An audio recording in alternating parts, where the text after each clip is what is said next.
आज के समय में खेती में सबसे बड़ी समस्या है बढ़ती हुई लागत। बाजार से महंगे कीटनाशक, फफूंदनाशक और टॉनिक खरीद कर किसान की आधी कमाई तो दवाइयों में ही चली जाती है। कई बार इतनी महंगी दवाइयां डालने के बाद भी रिजल्ट नहीं मिलता और फसल कीड़ों या बीमारियों का शिकार हो जाती है। लेकिन किसान भाइयों, क्या आप जानते हैं कि आपके घर के पूजा घर में रखा हुआ एक छोटा सा सफेद कपूर खेती में कितना बड़ा चमत्कार कर सकता है? जी हाँ, वही कपूर जिसे हम पूजा पाठ में इस्तेमाल करते हैं, वो हमारी फसलों के लिए किसी संजीवनी बूटी से कम नहीं है। आज के इस पूरे वीडियो में हम आपको कपूर का A to Z पूरा विज्ञान समझाएंगे। कपूर खेती में क्या काम करता है, कैसे काम करता है, कौन कौन से कीड़ों और बीमारियों को खत्म करता है, इसका स्प्रे कैसे बनाना है, कितनी मात्रा लेनी है और सबसे जरूरी बात, कपूर का इस्तेमाल करते समय क्या सावधानियां रखनी है। ये पूरी की पूरी सटीक और एडवांस जानकारी आज आपको इस एक ही वीडियो में मिलने वाली है। इसलिए वीडियो को बिना छोड़े अंत तक पूरा सुनिए ताकि कोई भी जरूरी जानकारी आपसे छूट ना जाए। सबसे पहले ये समझते हैं कि आखिर कपूर होता क्या है और इसमें ऐसा क्या जादू है जो ये फसलों को बचाता है। किसान भाइयों, कपूर पूरी तरह से एक प्राकृतिक और जैविक पदार्थ है। ये सिनामोमम कैम्फोरा नाम के एक पेड़ की लकड़ी और छाल से निकाला जाता है। कपूर के अंदर कुदरती तौर पर एंटीबैक्टीरियल यानी जीवाणुओं को मारने वाले, एंटी फंगल यानी फफूंद को खत्म करने वाले और कीटों को भगाने वाले बहुत ही शक्तिशाली गुण पाए जाते हैं। इसकी गंध इतनी तेज और तीखी होती है कि हानिकारक कीड़े इस गंध को बर्दाश्त नहीं कर पाते। जब हम इसका इस्तेमाल खेत में करते हैं तो ये सीधे कीड़ों के दिमाग और उनके नर्वस सिस्टम पर हमला करता है, जिससे कीड़े फसल छोड़कर भागने पर मजबूर हो जाते हैं।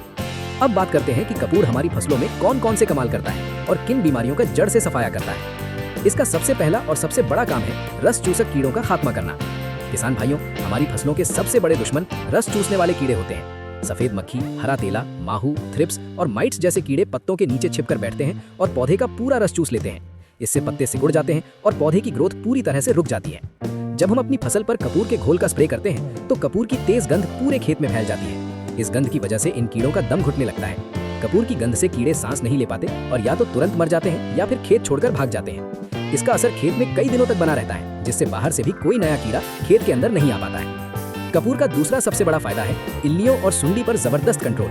चाहे चने की इल्ली हो, कपास की गुलाबी सुंडी हो, टमाटर का फल छेदक हो या गोभी और बैंगन में लगने वाले कीड़े हो, कपूर का स्वाद बहुत ही ज्यादा कड़वा और कसैला होता है। जब हम कपूर का स्प्रे करते हैं तो फसल की पत्तियों और फलों पर कपूर की एक बारीक परत चढ़ जाती है। जैसे ही इल्ली या सुंडी उस पत्ती को खाने की कोशिश करती है, उसका मुंह कड़वा हो जाता है और वो पत्तियां खाना छोड़ देती है। जब इल्ली खाना ही छोड़ देगी तो वो भूख के कारण कमजोर होकर अपने आप खत्म हो जाएगी। कपूर के छिड़काव से तितलियां भी फसल पर अंडे नहीं देती हैं, जिससे आगे चलकर इल्लियां पैदा ही नहीं होती।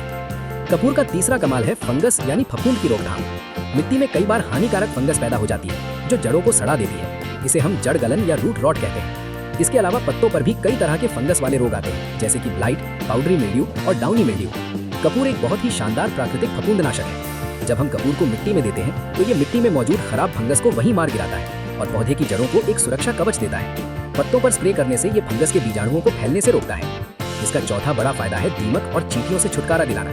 किसान भाइयों, दीमक एक ऐसा कीट है जो रातों रात पूरी की पूरी फसल को जड़ों से काटकर सुखा देता है। जमीन के अंदर दीमक का पता भी नहीं चलता। अगर आपके खेत में दीमक का भारी प्रकोप है तो कपूर से सस्ता और असरदार उपाय कोई और नहीं है। कपूर की गंध जमीन के अंदर तक जाती है और लाल चींटियां तथा दीमक इस गंध से कोसों दूर भागती हैं। कपूर का पांचवा और एक बहुत ही अनोखा फायदा है बड़े जानवरों और फल मक्खी से बचाव। सब्जियों और फलों की खेती करने वाले किसान फल मक्खी से बहुत परेशान रहते हैं। ये मक्खी फलों के अंदर छेद करके अंडे दे देती है और पूरा फल अंदर से सड़ जाता है। इसके अलावा कई इलाकों में जंगली सुअर, नीलगाय, आवारा पशु और चूहे भी फसल को बहुत नुकसान पहुंचाते हैं। ऐसे में अगर आप खेत के चारों तरफ, बाउंड्री पर या खेत के बीच बीच में कपूर की छोटी छोटी पोटलियां बनाकर लटका देते हैं तो हवा के साथ कपूर की महक पूरे खेत में फैलती रहती है। इस तीखी महक से फल मक्खी खेत के अंदर नहीं आती और नीलगाय या जंगली सुअर भी इस गंध से दूर भागते हैं। किसान भाइयों, अब तक आपने कपूर के फायदे समझे, लेकिन ये फायदे आपको तभी मिलेंगे जब आप कपूर का घोल सही तरीके से बनाएंगे। कपूर पानी में आसानी से नहीं घुलता है। अगर आप इसे सीधा पानी में डालेंगे तो ये ऊपर तैरता रहेगा और स्प्रे पंप की नोजल में फंस जाएगा। इसलिए अब हम आपको कपूर का घोल बनाने की 3 सबसे एडवांस और वैज्ञानिक विधियां बता रहे हैं। आप अपनी जरूरत के हिसाब से कोई भी विधि अपना सकते हैं। घोल बनाने की पहली विधि साधारण पानी के साथ है। ये विधि तब काम आती है जब खेत में कीड़ों का अटैक शुरुआती अवस्था में हो या आप बचाव के लिए स्प्रे करना चाहते हो। इसके लिए आपको 15 लीटर वाले स्प्रे पंप के लिए लगभग 10 से 15 ग्राम शुद्ध कपूर लेना है। हमेशा अच्छी क्वालिटी का देसी कपूर ही लें। सबसे पहले इस 15 ग्राम कपूर को कूटकर एकदम बारीक पाउडर बना लें। अब एक बर्तन में लगभग आधा लीटर या 1 लीटर पानी लें और उसे गैस पर हल्का सा गर्म करें। पानी को उबालना नहीं है, बस इतना गर्म करना है कि वो गुनगुना हो जाए। अब इस गुनगुने पानी में कपूर का बारीक पाउडर डाल दें और किसी लकड़ी की मदद से अच्छी तरह हिलाएं। आप देखेंगे कि गर्म पानी में कपूर बहुत ही आसानी से पूरी तरह घुल जाएगा। अब इस 1 लीटर तैयार घोल को अपने 15 लीटर वाले स्प्रे पंप में छान कर डाल लें और बाकी पंप को सादे पानी से भर लें। आपका बहुत ही शानदार जैविक कीटनाशक तैयार है। इसका छिड़काव आप अपनी फसल पर कर सकते हैं। अब आते हैं दूसरी और सबसे पावरफुल विधि पर। इसे हम कपूर और नीम के तेल का ब्रह्मास्त्र कहते हैं। अगर आपकी फसल में कीड़ों और इल्लियों का बहुत ज्यादा और भयानक अटैक हो चुका है तो आपको ये तरीका अपनाना है। नीम का तेल अपने आप में एक बहुत अच्छा कीटनाशक है और जब इसमें कपूर मिल जाता है तो इसकी ताकत 10 गुना ज्यादा बढ़ जाती है। 15 लीटर की टंकी के लिए आपको 50 ml अच्छी क्वालिटी का नीम का तेल लेना है और 15 ग्राम कपूर लेना है। सबसे पहले कपूर को कूटकर पाउडर बना लें।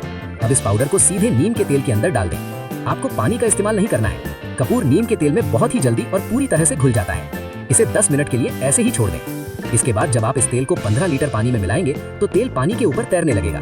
तेल और पानी को आपस में मिलाने के लिए आपको इसमें 10 से 15 ml कोई भी अच्छी क्वालिटी का शैम्पू या फिर खेती में काम आने वाला स्टिकर मिलाना है। इसे अच्छे से घोल लें। अब ये ऐसा ब्रह्मास्त्र तैयार हो गया है जो बड़ी से बड़ी सुंडी और खतरनाक से खतरनाक कीड़ों का तुरंत सफाया कर देगा। इसका असर फसल पर 15 से 20 दिनों तक आसानी से रहता है। तीसरी विधि है जमीन के रास्ते कपूर का इस्तेमाल करना। ये विधि जड़ गलन, निमाटोड और दीमक के लिए सबसे बेहतरीन है। इसके लिए 1 एकड़ खेत में आपको लगभग 100 से 150 ग्राम कपूर लेना है। इसे पीसकर बारीक कर लें। अब इस पाउडर को सूखी रेत या सूखी भुरभुरी मिट्टी में अच्छी तरह मिला लें। इसके बाद पूरे खेत में इसका समान रूप से छिड़काव कर दें और तुरंत बाद खेत में सिंचाई कर दें। जैसे ही पानी खेत में फैलेगा कपूर का अर्क मिट्टी के अंदर जड़ों तक चला जाएगा। आप चाहें तो 100 ग्राम कपूर के पाउडर को गौमूत्र में घोलकर ड्रिप इरिगेशन के माध्यम से भी सीधे पौधों की जड़ों तक पहुंचा सकते हैं। इसके अलावा अगर आप जीवामृत बनाते हैं या खट्टी छाछ का इस्तेमाल करते हैं तो उसमें भी कपूर का पाउडर मिलाकर देने से फसलों में गजब का हरापन और फुटाव देखने को मिलता है।